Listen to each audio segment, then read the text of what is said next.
कराची के एक एक गली को जानता हूँ, एक एक नुक्कड़ को जानता हूँ। मुझे 38 साल हो गए इस कराची को जानते हुए।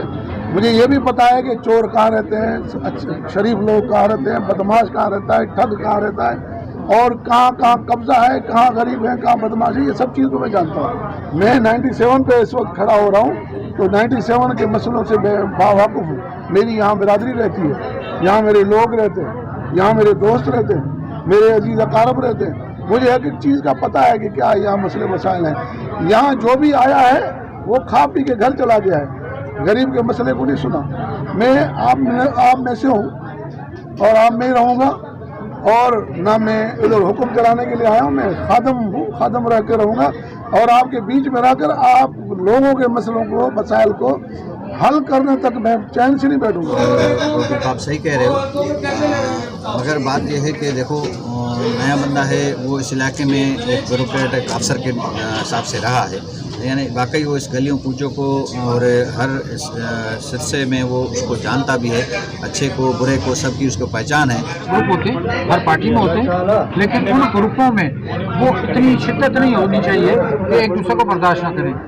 जो दोस्त जिनके साथ कंफर्टेबल होकर चल सकते हैं उनके साथ चलते हैं। जब पार्टी का टिकट का फैसला हो जाए तो फिर तमाम पार्टी के जो खैरखा कारकुन होते हैं, जो डिसिप्लिन कारकुन होते हैं, उनका काम ये बनता है कि फैसले को आमीन। जो है हमारे कैंडिडेट हैं नूरुद्दीन सजाई साहब, उनके हवाले से थी कि उनको एज अ MPA के लिए यहाँ पे हमारी पार्टी ने जो है उनको एज अ कैंडिडेट उनको सिलेक्शन के लिए उन्होंने फॉर्म जमा करवाया है, और मैं बहुत पुर उम्मीद हूँ कि हमारे कायमीन जो है इनको इसके लिए सिलेक्शन इनकी करेंगे, और इंशाल्लाह यहाँ इस इलाके के अगले MPA जो है हमारे नूरुद्दीन सजाई साहब। अस्सलाम वालेकुम नाज़रीन, ख़बरनि जो सिलसिलो जारी है। सब खां पहिरियां रुख़ कंदासीं शहर क़ाइद कराची जे सोराब कोट टाउन PS 97 मां त PP के अलविदा करे मुस्लिम लीग नून में शमूलियत अख्तियार करण ते संजनानी बिरादरी जे सरदार नूरुद्दीन खान संजनानी जो सोराब कोट टाउन जे लासी ॻोठ समेत मुख़्तलिफ़ बस्तियुनि में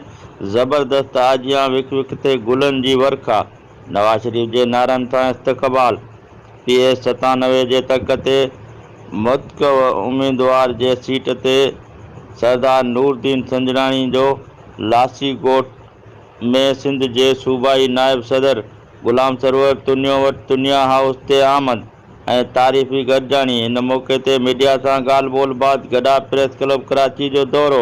सरदार नूरुद्दीन संजनानी चयो त असां अवामी माण्हू आहियूं, अवाम जे मसइलनि खे बख़ूबी ॼाणूं था। इन चयो त कराची जे ॻोठनि खे ढाहण बदिरां रवासियुनि खे मालिकाना हक़ ॾिना वञनि या मुफ़ादल जॻह ॾिनो वञे। ऐं तारीफ़ी गॾिजाणी में सदर ज़िला east Nadeem Arain, general secretary Tariq Mahmood, ladies wing जे जनरल सेक्रेटरी अमरीन हफ़ीज़, नायब सदर ज़िला ईस्ट ग़ुलाम दीन तुनियो, मलक हबीब, रफ़ाकत बसरा, बख्त मुनीर, शराफत भट्टी, साबिर खलजी, अली हुसैन शाह ऐं ॿिया पिणु मौजूदु हुआ।